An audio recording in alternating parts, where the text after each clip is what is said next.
Hello, this is Igoro, host of the Igoro Show, and you are listening to the Steve and Crypto Show. So keep your ears open and your mouth shut.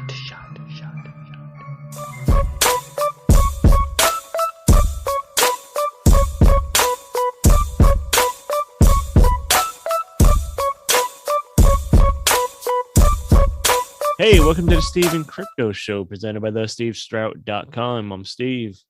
I'm Crypto Zoo. It's episode 68. Are we just going to leave it right there? That's it. It's episode 68. That's all you need. That's all they need. That's not all they need. They need more, but we're going to give them more.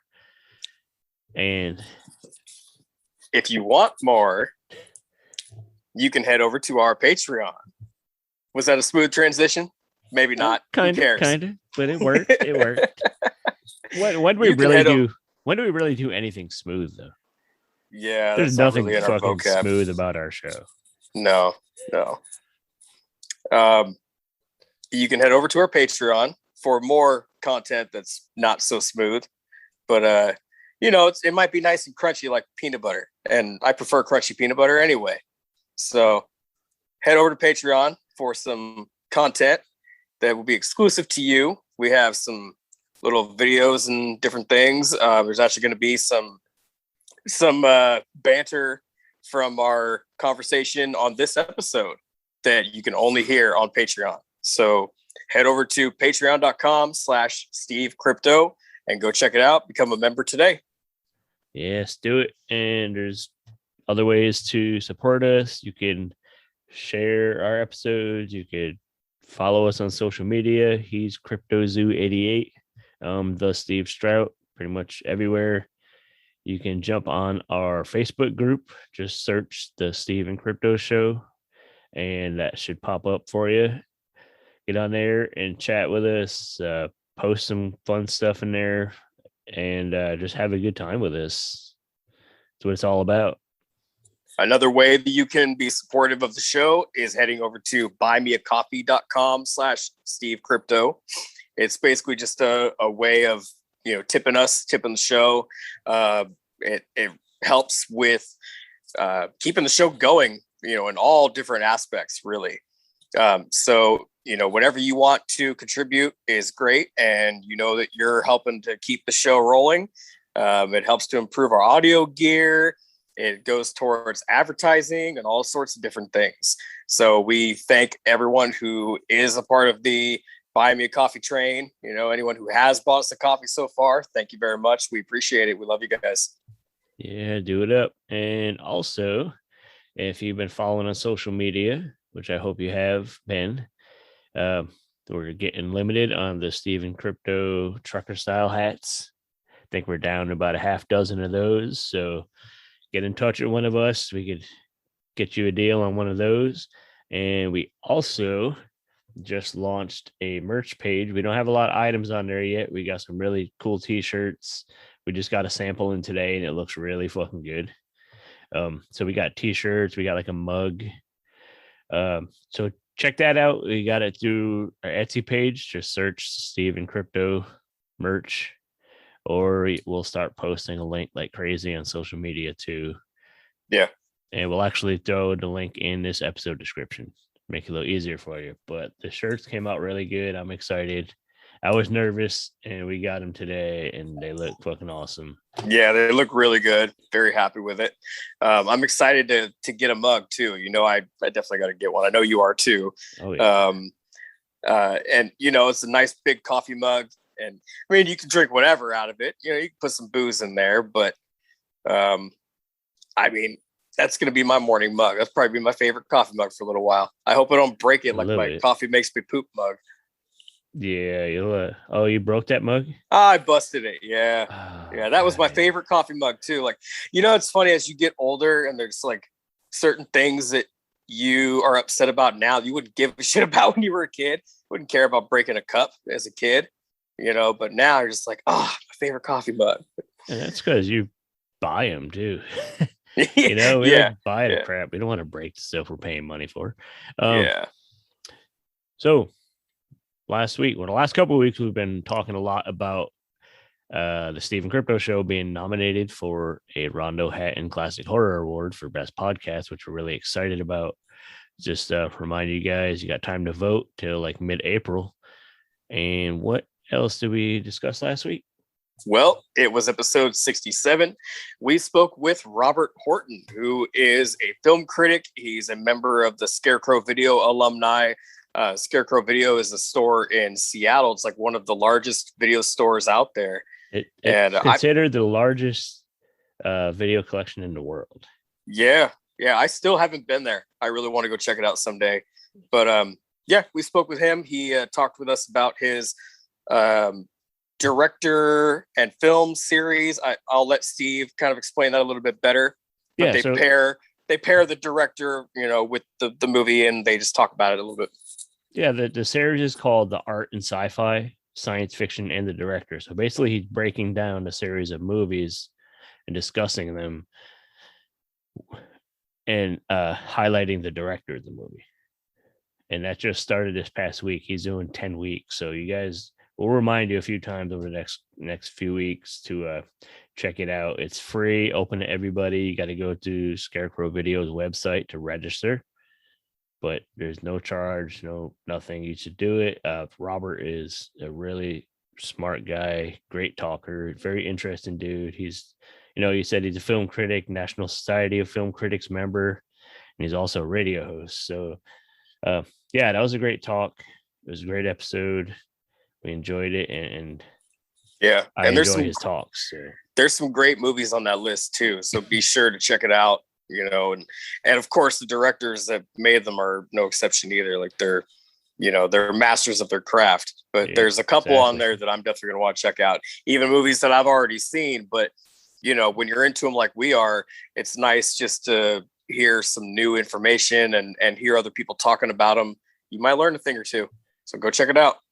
Yes, do it. And this week, finally, I've been talking about it since we freaking started the show, that I want to bring my horror host series that I did on the Steve Strout to the podcast. And we're finally, we've had a few horror hosts on. I guess you could say we sort of started it, but this is the official start of the horror host series. And we have a great host to kick it off. He's a horror host Hall of Famer. He is a multiple time Rondo Award nominee, which is kind of cool. I'm honored to be on the list with him. Yeah.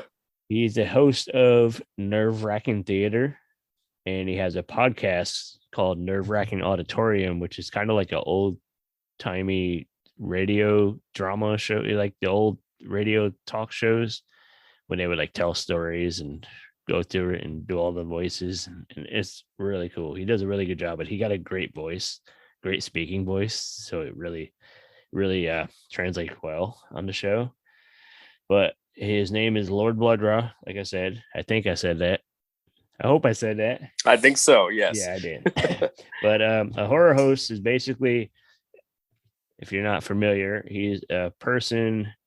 He's like a host or like presents a movie or something, film, movie. A lot of times it'll be like a low budget movie or like you're not going to see like the big Hollywood blockbusters because they can't get the rights to them because most of them are not making money doing this. But it's usually like a low budget B movie, schlocky kind of movie, or a good, fun, old classic, horror movie. And usually, there's some on television. There's a few legends like Svengoolie, Joe Bob Briggs, Elvira still does stuff sometimes. Ivana Cadaver out of LA, she has a national show. And our guest, Lord Blood-Rah, his show is syndicated all around the country. And it's also streaming online and everything. But usually the host has like a persona or a character they become. And a lot of times it's funny or campy. Sometimes they get a little creepy, but it's really cool. It's a fun thing. They'll think like a lot of people watched like The Crypt Keeper. I did. That was my horror host growing up. Like my My main horror host for sure. And you could even say like the Mystery Science 3000 people. Yeah. They're sort of, in a way, they're horror hosts. That's what a horror host does. Sometimes they'll riff on a movie. They'll introduce the movie. They'll teach you facts about a movie and the actors and actresses and all that stuff. And it's really fun. It's something I really enjoy personally. So I'm excited to do this series, and I'm hoping I turn some other people onto it that aren't already into it. Because it's kind of listen to this episode. Blood-Rah is kind of like a historian of this art form. I call it art form. And this conversation is like, he tells the history of his character and his show, but he also kind of gives us like a history lesson in horror hosts, especially in his area, in the Bay Area, San Francisco, Oakland, that area, because they had some legends, like TV legends, come out of that area, and he just keeping the lineage going. And it's really exciting. I'm excited that he is our first, like I said, he's a Hall of Famer.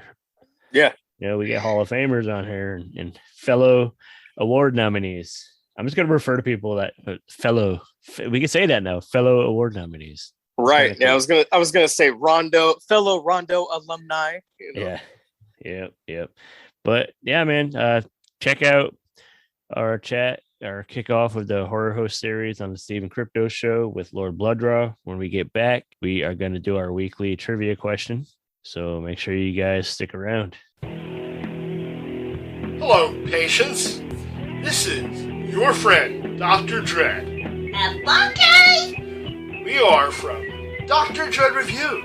But right now, you're listening to the Steve and Crypto show. Steve and Crypto. Back to the Steve and Crypto show. Hey horror and pop culture fans, this is actress Elise Costin from Interfere 2 and After Hours Cinema, and you are listening to the Steve and Crypto Show. Hey, we're on the Steve and Crypto show, and we are kicking off our long-awaited horror host series that I've been hyping up and pushing it down the Crypto Zoo that we need to do this because I'm going to get him hooked. I'm going to get you hooked on the whole horror host. I call it a genre. I don't know what you call it. It's an art form. I gotta say, I did tune in to Joe Bob Briggs like 2 weeks ago with you, and it was fun. It was fun. There's like a community around it. I've managed to connect with more people and make more friends through a mutual love and respect of horror hosts than just about any other fandom I've been involved in. And I've been blogging and doing all this stuff for years and years. So those are my people. But today we have a horror host who's been at it probably 15 years, I'd say. A little over 10, about 11, 12 years now. 12 years. Time good. Just kind of blurs after a while. Yes, it does. We have Lord Blood-Rah, who is a Bay Area horror host, and his show would it be called syndicated, or is it just aired? It's syndicated. All over the country, yeah. It's syndicated and syndicated on TV, streaming, PEG Media, a few commercial stations. Yeah, you can find it anywhere, really. Yeah, he's everywhere. I've looked at the list of the channels. It's like all over the country, and of course streaming, which you could watch anywhere, anytime. Worldwide, yeah. But he's our first guest in our horror host series. So welcome to the show. Thank you so much. I'm honored to be here. I love the name, by the way. Lord thank you. Yeah. Thank you. The name just kind of came to me when I first realized I had the opportunity to be a horror host, and I picked Lord basically because everything else was taken. Yeah. Mr. Doctor, Professor, all of that was taken. So many characters. Oh yeah. There are more horror hosts now than there probably were at the peak in the late 50s, early 60s. Yeah. Like I was saying, I want to do this series to introduce a lot of people who may not be familiar with horror hosts. Mm-hmm. So we're going to kick it off with Lord Blood-Rah, who was just nominated in the Rondo Awards for Best Horror Host, which is pretty exciting. Always an honor to be nominated. I think this is my third year being nominated. That's Third great. or fourth year. Yeah, it's always an honor to be acknowledged with a nomination for the award. You know, it means people are out there and enjoy what you're doing, which is great to know. That and Yeah. just be part of that list of like, Oh, yeah. there's legends. You know, you got Spanguli and Elvira and Count Gordeval, and Yep. it's Joe Bob. And now Briggs. adding your name to the list as well. It's pretty cool. It's amazing to be, you know, spoken of in the same breath as them is just an honor in itself. That's like a win. That's like an award. It's like you say, it's an honor in itself. Yeah. Exactly, it is. Yeah. I was also last year honored to be added to the Horror Host Hall of Fame. Yeah. Yep. I was which going to was bring fantastic. that up too. I wasn't able. I mean, obviously, because of the times we're living in and the virus and all that, I wasn't able to attend the presentation of the award. But yeah, I was thrilled by that. That took me totally by surprise. Right. I was going to be added to the Horror Host Hall of Fame. That's awesome. That'd be cool Very if there cool. was an actual, like a physical Hall of Fame.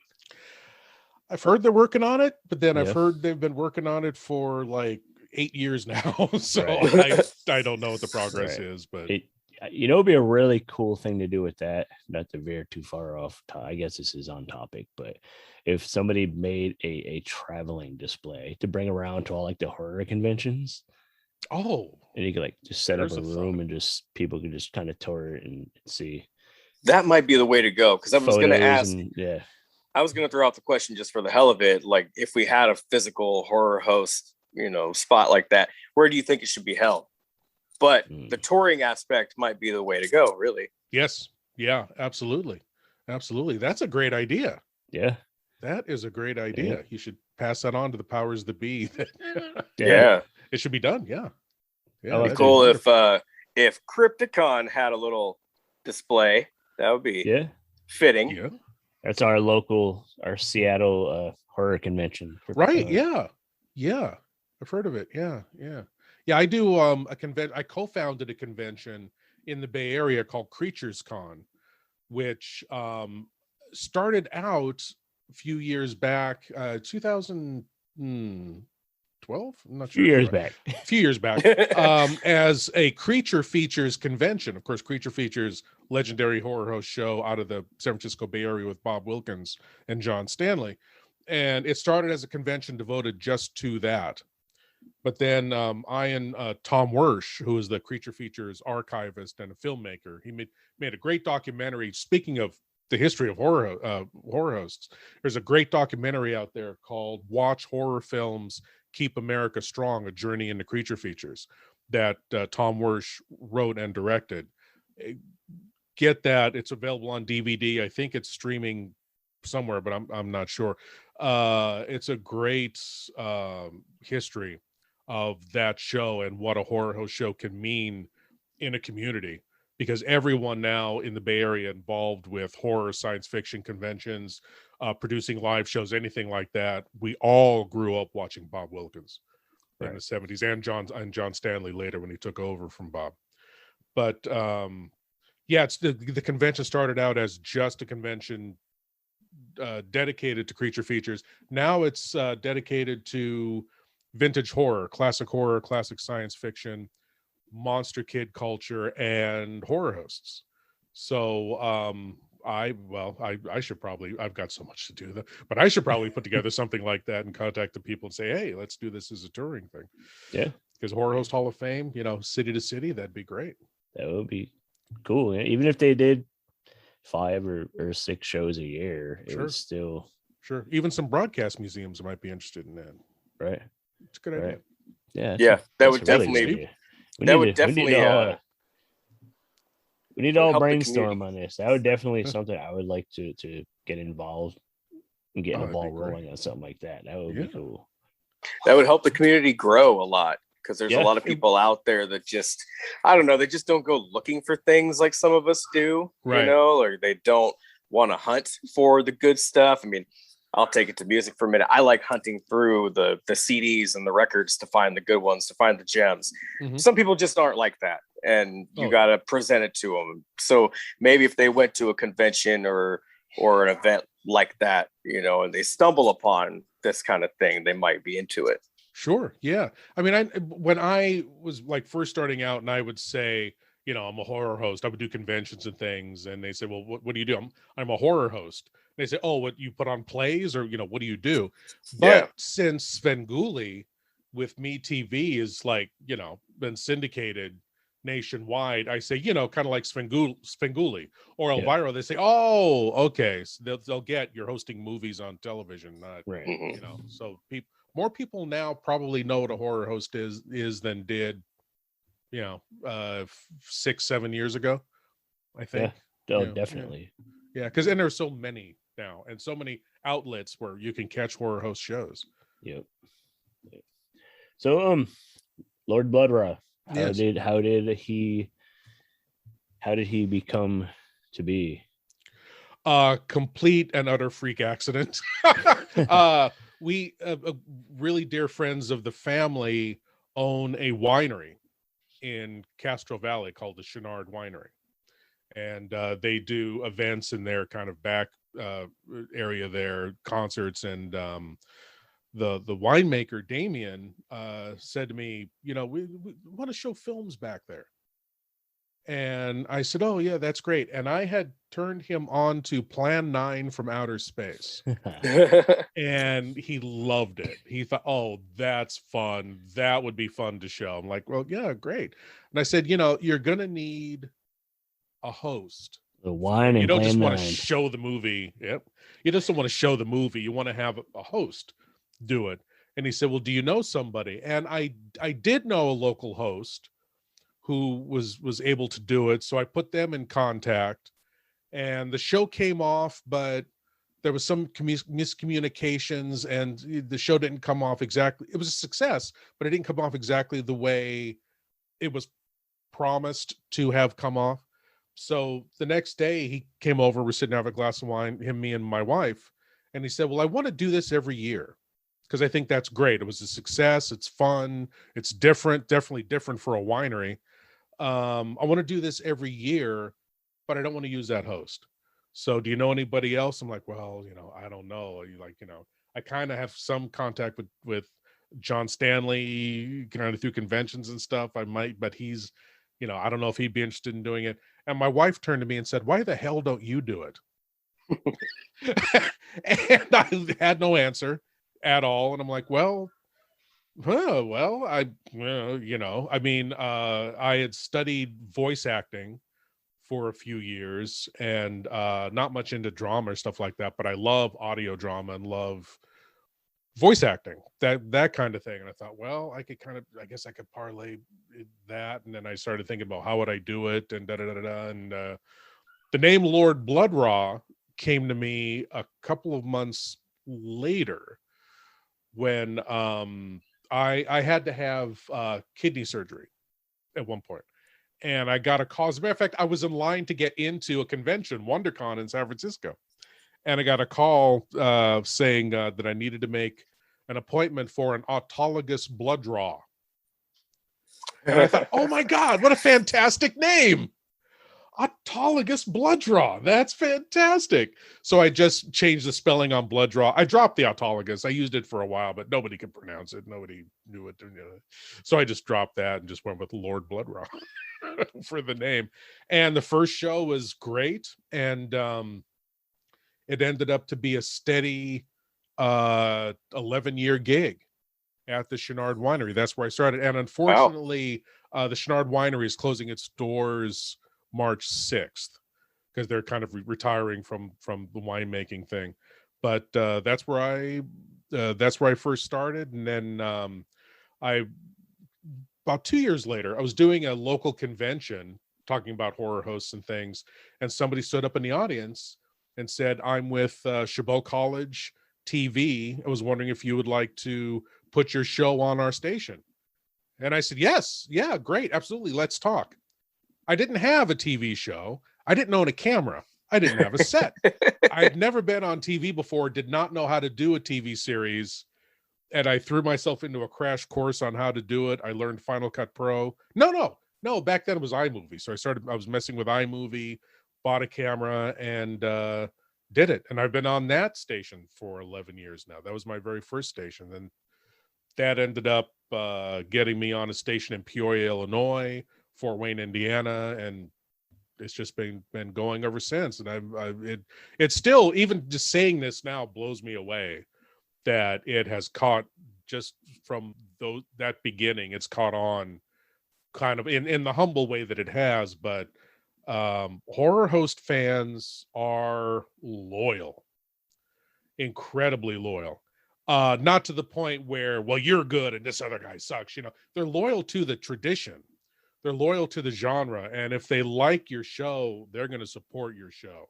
And that's just really wonderful. I mean, I wouldn't still be doing this if it wasn't for the fans who enjoy the show and watch the show. Plus, it's fun, and I love doing it too. I mean, it's just, I love the films that I'm presenting, whether they're horrible, quote unquote horrible, or classics. I just really love doing it, and thank God the fans are there and they're liking it too. Do you have a favorite movie that you have presented in the past over the years? Like just anything that stands out that you really had fun with, or maybe that the crowd seemed to, kind of join in on with comments or jokes or anything? The one that kind of stands out to me isn't even a horror film. It's The Magic Sword, which was it's just a flat out sword and sorcery fantasy film. But when I decided I was going to do it, I thought, well, this isn't a horror film. How am I going to present it? So I presented it like I was reading a bedtime story to the audience. And that in and of itself, it gave me a different context as to how to host the show. And that was really fun to do. But as far as favorite films that I've presented, I mean, doing a Carnival of Souls, which is a fantastic film. Great. I did Night of the Living Dead and was lucky enough to get the opportunity to film it. One of my, to this day, it's my only remote shoot. It was in a cemetery. Oh, that's so cool. Mare Island over here in Alameda, and that was great. And I had a guy, really talented guy, Don Bishop, dressed up as a zombie. Another guy dressed up as a zombie hunter, Kevin Carvonen, and that was really fun to do. That was very, very fun to do. And I shot it in black and white because you can't. It's too jarring to go from color to that film in black and white. So yeah, that's another memorable one that I enjoyed doing. I wish I could have seen that. That sounds fun. Oh yeah, it's I don't know where it would be streaming now. See, the thing is that in streaming it's usually a week to week, so it depends on the schedule of that. But I know it's out there somewhere. Okay, I'll have to look around for it. Yeah, available on DVD. Remember those? Yep. Do you have any plans to do any more like remote episodes like that? That always comes down to time. When I did the Night of the Living Dead episode, I was just lucky enough to have had the time to plan the shoot and go out and do it. Otherwise, I film it. I film my stuff from a set that is in my house. So I can just, suit up. I could, write the episode, suit up, go in and do it. And very often, I'll try to start out a new season. As a matter of fact, I've got new seasons coming up in April this year. That'll be season 12. I try to get a backlog of episodes before the premiere date. But it always ends up, and hopefully it won't end up like that this year, where I'll write the episode Saturday, film it Sunday or Monday, and it airs the following Saturday. It just this quick treadmill of writing, get it out, edit it. Yeah. But it works, but it's different. It's hard to plan for a remote shoot, and also it'd be very difficult to do a remote shoot, I think, by yourself. Because when I film the episodes, I'm by myself. I'm by myself in a room talking to a camera. So getting together like the crew that like did the shoot for the Night of the Living Dead thing, it's difficult to match schedules and everything like that, you know. It's always interesting when people don't realize how much goes into just producing your show, whether it be for TV or YouTube or anything. And most of the time, most of the hosts doing it, probably 90% of them are doing like you're doing yourself, doing it on your own, yourself, in your own little studio you built in your house. And most of it comes out of pocket. There's very minimal that, you know, like you have Patreon going. I'm sure you have, you know, a lot of patrons, but that goes right back into the production. Oh, yeah. It's not like you're paying bills with it. It's like, exactly. Yeah. Exactly. I've got Patreon. I've got a line of merchandise at my website and that kind of thing, convention appearances and selling merchandise. But yeah, definitely it goes right back into whatever I need to be able to do the show. It's really a labor of love. Like that's it's a really interesting evolution of the horror host tradition, because I mean, it started out primarily, well, on TV, it started out as a way to promote this package of horror films called shock theater that were sold to television in 1957 by Screen Gems. And it was a lot of the original Universal films, Frankenstein, Dracula, The Mummy, a lot of their lesser films. And it was sold to TV stations. And part of the marketing of it said, hey, put a spooky character in front of the camera to host the film, and you know, you might be able to draw in people that way. And that's where the whole boom started in 1957. And it just kind of took off from there. And a quick aside, by the way, Bela Lugosi, great, you know, obviously horror icon and everything. Guy could not catch a break. That guy could not catch a break. I mean, like a few months after he did Dracula, he was bankrupt. He never got the fame or recognition I feel that he recognized that he should have gotten. Bela Lugosi died in 1956. Now, if he had lived a few years past that, the shock theater and the whole horror host craze would have introduced a whole new generation to Bela Lugosi and his films, and to, you know, who the man was, and it might have restarted his career. Yeah, it might have restarted his career, but he died too young. Very well, could have. Yeah. Oh yeah. But actually, yeah, that's where TV horror hosts started. Earlier than that, horror hosts actually go back to radio. The first horror anthology radio shows, the very first one was called The Witch's Tale, and it had a host, Nancy, the old witch of Salem, that would introduce these stories. She was a horror host. And quickly from there, you had The Hermit's Tale, you had Inner Sanctum Mysteries with your host Raymond. You had a whole slew of radio shows devoted to horror that were all hosted, all had a host. In the 50s, William Gaines took that concept and brought it to comic books with Tales from the Crypt. The Crypt Keeper is a horror host in comic book form. So the whole thing really started in radio and has gone through to television, and so it's a strong tradition, and a uniquely American tradition. Yeah, it's a uniquely American. Mr. Lobo, a good friend of mine, Cinema Insomnia, calls it a folk art, and I like that. That take. Yeah, I like that. That's good. Yeah. I've always referred to it as an art form, but yeah, I like the folk art. I like that because it is very American. Oh yeah. So you mentioned the radio host. I guess your show, your podcast, is that like a kind of a tribute to that era? Oh, exactly. Yeah. The podcast called Lord Blood-Rah's Nerve Wrackin Auditorium, and it's a fairly recent podcast. Matter of fact, I just uploaded episode 23, so it's very recent.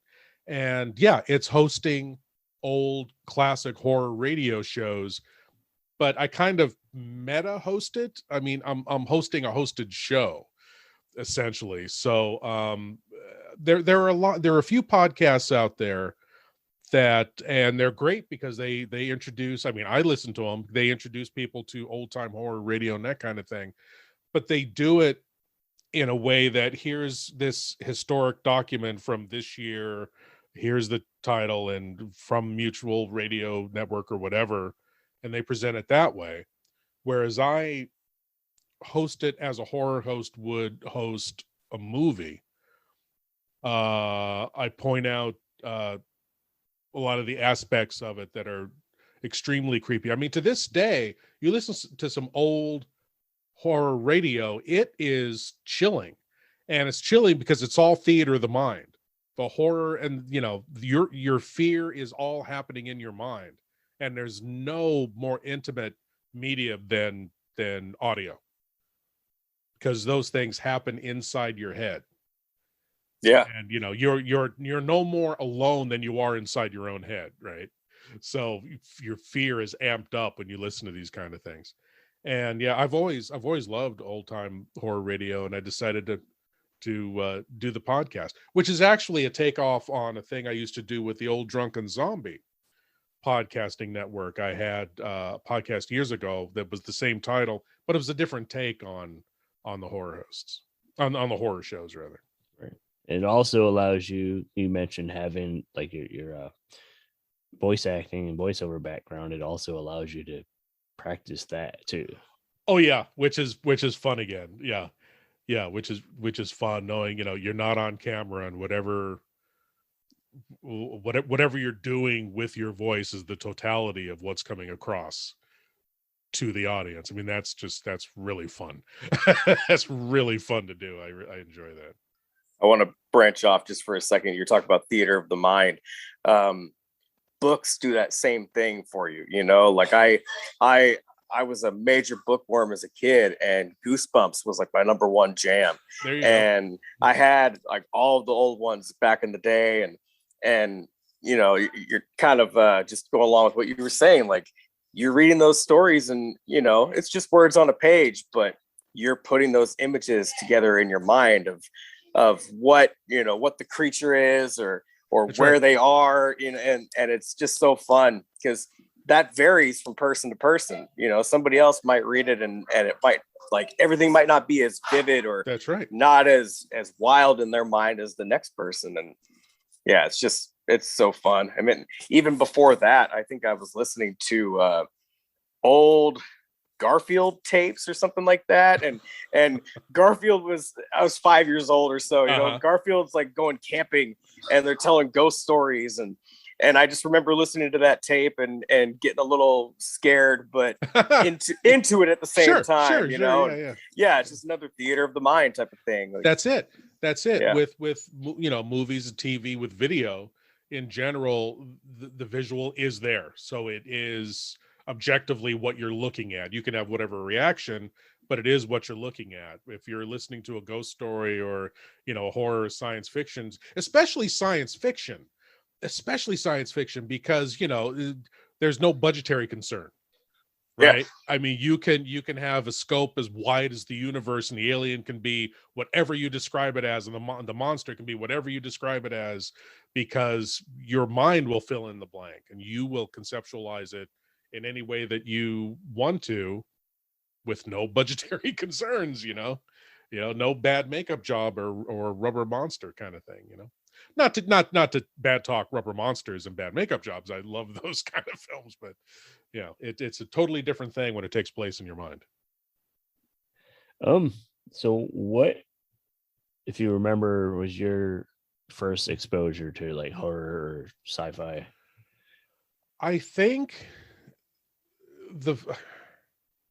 I know that the first movie I saw with the classic monsters, Frankenstein, Dracula, was Abbott and Costello Meet Frankenstein. I love that movie. Oh, it's fantastic. It's still one of the best horror comedies ever made, I think. Yep. And I'm pretty sure that was the first time I ever saw the classic monsters.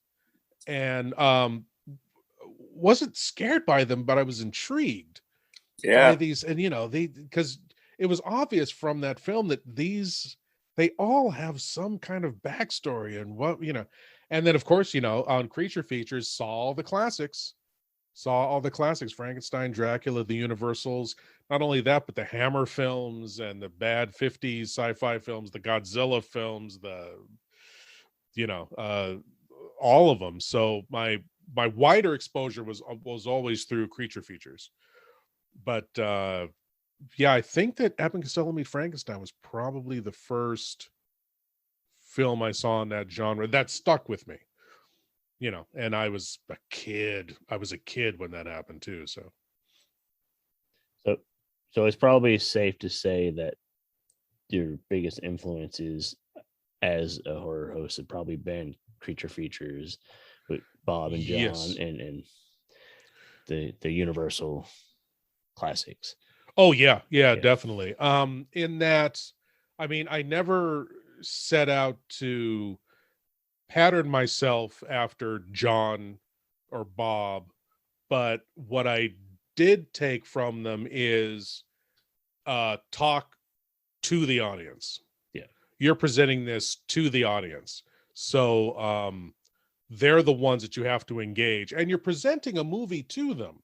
So it's the way I look at it as a host, it's your job to say, hey, I got something really cool to show you here. It's, it comes from this background. It stars this person, Here's what it's about. And check this out.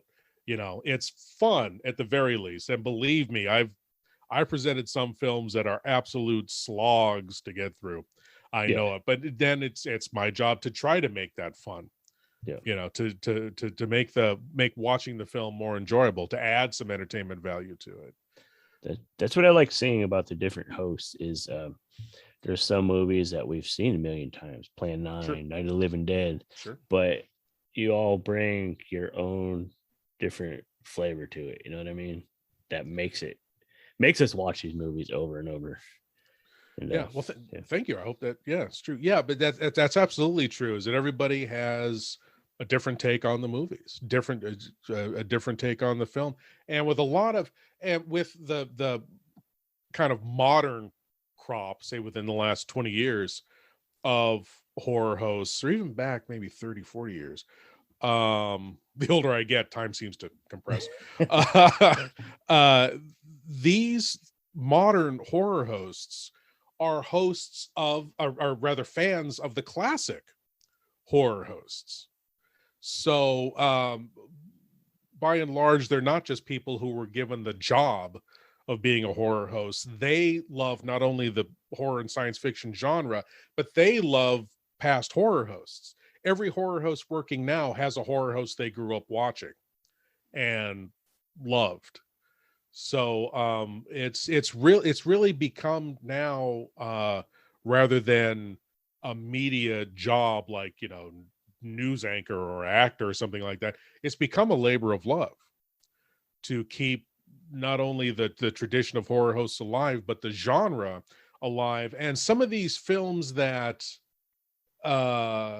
would have gone away from the public consciousness if it wasn't for horror hosts, and we call them, and by the way, we call them, and I've said this before, but we call these films bad films. They say, Plan 9 was the worst film ever made, which is objectively wrong. No, that's not true. But to me, a bad film is a boring film. That's it. And these films, because you can watch them and enjoy them, whether or not there's some kind of ridicule to it or whether you're actually enjoying them, they're entertaining. You're being entertained by this film, and therefore the film is doing its job. I've been asked before, what's the worst movie ever made? And I said, nobody knows, because the worst film ever made opened in some drive-in probably in 1958, ran a couple of nights and went away because nobody ever went to see it again, because it was not entertaining in any way, shape, or form. That's a bad movie. But when you talk about things like Plan 9 from Outer Space and even an objectively horribly written, conceived, and acted film like Monster a Go-Go or something like that, you know, it's still, you watch it with just, I think you've got to have a certain kind of sense of humor to enjoy films like that, to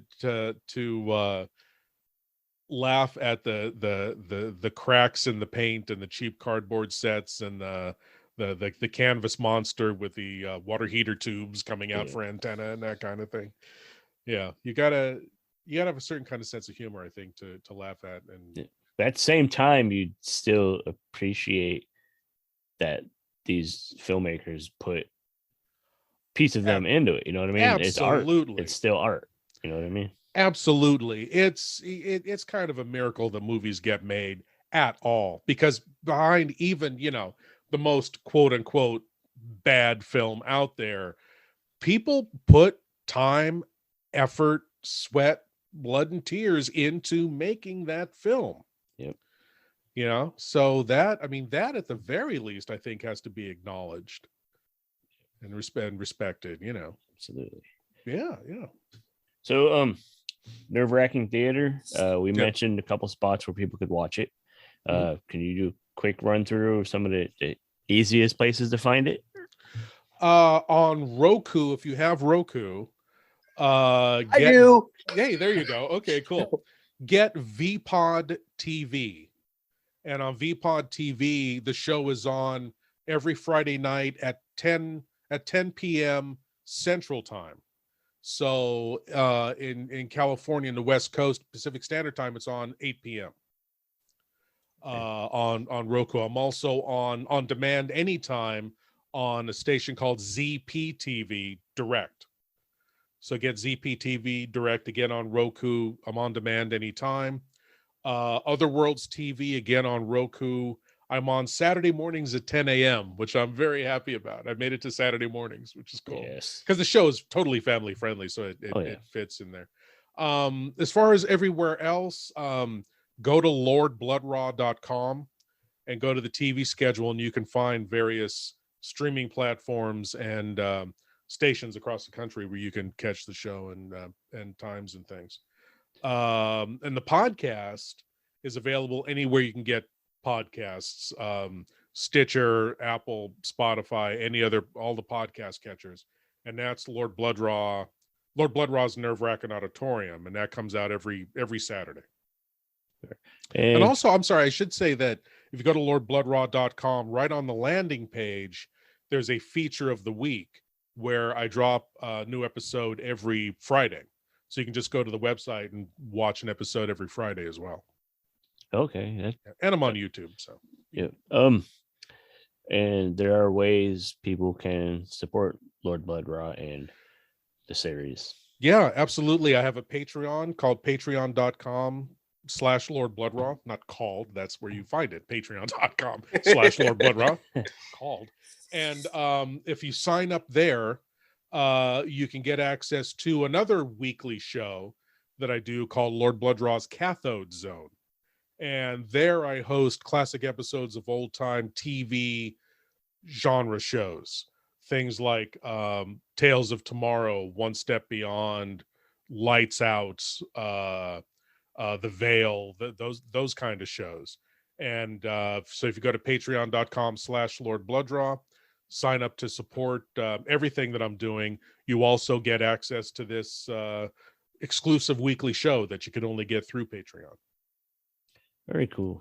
Okay, so before we wrap, I've been trying to rack my brain with a good question to ask all the hosts that come on in the series. And I think we're going to go with asking, why is horror hosting important to you?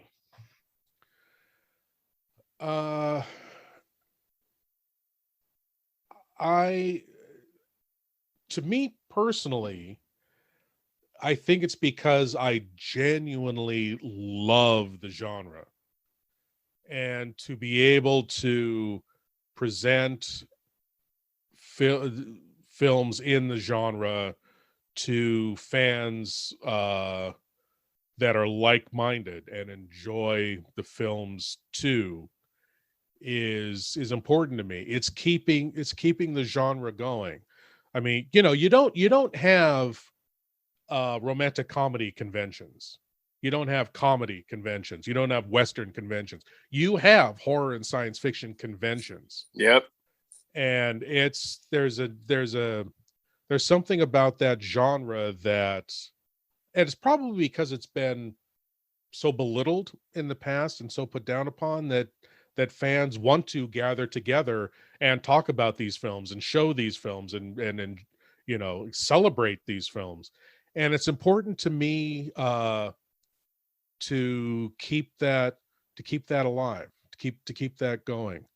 And it's not only the genre itself, but just the tradition of just someone getting in front of a camera saying, look, I got something really cool to show you. Check this out. You know, and it's kind of, there's a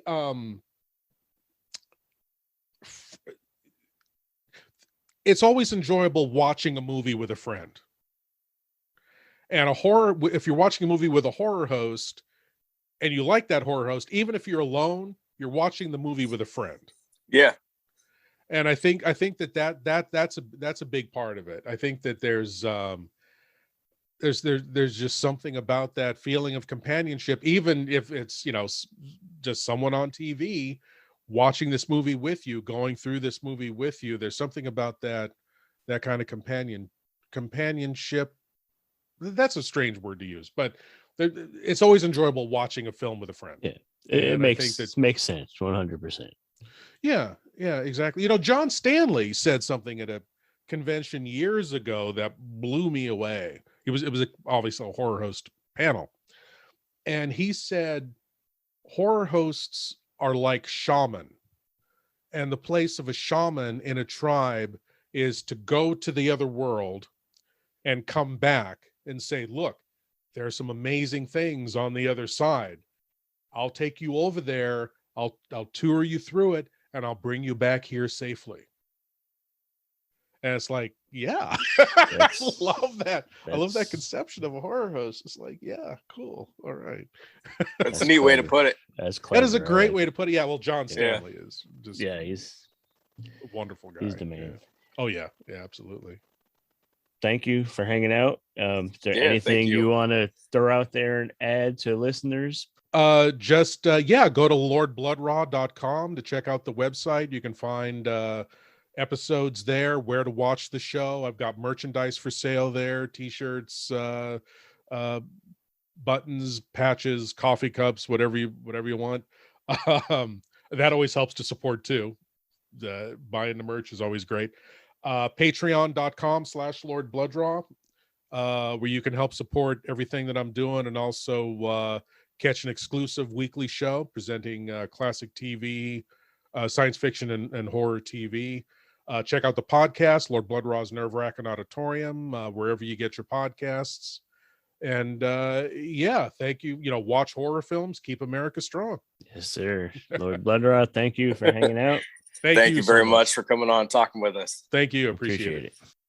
Hey, this is Dr. Gangrene. You're watching the Steve. No, you're not. You're listening to the Steve and Crypto Show right here on whatever network you're on. I don't know what you're on. Don't ask me. I can't see what you're doing, but keep listening and tune in next week for more cool content on the Steve and Crypto Show.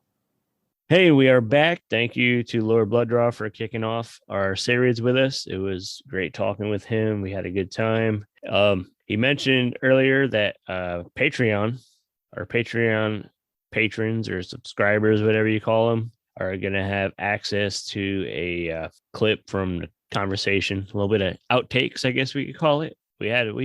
We conversated for a while, and it's not all making the episode, but we'll have a good chunk for our patrons to check out exclusively. And this ends up happening with a lot of people that we have on the show too. You know, like, just so you guys know, Steve will hit record and we'll start yakking and going off about something else, you know, and they'll tell us about before we even welcome people and intro people. They'll go off on a story or whatever, you know, tell us about something. And then we're like, oh yeah, we should probably start now. So we figured, why don't we release some of that content to you Patreon members, you know, because there's like, there's some really fun stories and just great conversations. cool. Yeah. Yeah, great About conversation and even like irrelevant stuff, but it turns into like a fun chat. But Yeah. that's it. Thank you, Lord Blood-Rah. Yep. Hey, be sure when you guys are at rondoaward.com, when you're looking down the list there, look for Lord Blood-Rah. Give him a vote. Give him a vote. Vote for your favorite, but if you check out his show, you'll dig him, and he could very well be up there for you. Yeah. What do you say we throw out this trivia question? Let's do it. You ready? Trivia time. All right. You done? You done? Yeah. Okay. Yeah. Okay. My 2-year-old is laying on my lap right now, drinking a bottle. He is not amused. No. You're not That's either, right. so it's fine. It's all right. So here you go. What attacks a group of teens in the 1986 movie Chopping Mall when they are trapped inside a shopping mall after dark? Oh, that's like the secret sequel to the Brave Little Toaster, right? It's a toaster. Yeah, it's a toaster. It's a killer Close. toaster. Close, but I feel like our listeners know. So send us a message on the Facebook group or in either one of our social media DMs. Tell us the answer, and we'll send you some stickers and enter your name in a contest for a cool giveaway. It's not a killer lava lamp, is it? It's not a lava lamp. That would be a Okay. crazy one, though. Huh? That would be a crazy one. So yeah, do it. What attacks a group of teens in the 1986 movie Chopping Mall when they're trapped inside a shopping mall after dark? So we got some fun stuff lined up. Of course, I don't like to mention anything until we got it in the can and recorded and stuff. But we got a really fun guest that we're recording with this week that I cannot wait to chat with. Yeah. Somebody I've been wanting to have on for a while. But I think that's going to wrap up this week. Before we run, remind you guys, check out our Facebook group, the Steve & Crypto Show Facebook group. Visit us on Instagram and Twitter. He's CryptoZoo88. I'm the Steve Strout. Be sure to check out Buy Me a Coffee, and be sure to head over to our Patreon, patreon.com/Steve Crypto. Yes. And one last thing. Did we mention earlier that we opened a merch shop? Just remind you guys, we did open a merch shop through Etsy. Just search for Steve & Crypto merch, I believe, and we'll put a link. Yeah, I did. I remember saying we'd put up a link. So there we go. Getting old. We'll have a link in the episode. We have just a couple items in there right now, but as we develop and grow, our choices will get wider. Still got to work out some kinks, but there is cool shirts and people are already buying them. Yeah, we've already had a couple sales, and we thank you guys. And one last thing, don't forget, vote for the Steve & Crypto Show in the Rondo Awards, rondoaward.com. Check out all the categories. You don't have to vote in all of them. Vote for the ones that you know. Vote for the ones that you enjoy. Vote for your favorites. And be sure to vote for your third favorite podcast, the Steve & Crypto Show. Yeah. And that's going to do it for this week. I'm Steve. I'm Crypto Zoo. We'll catch you next time. Peace.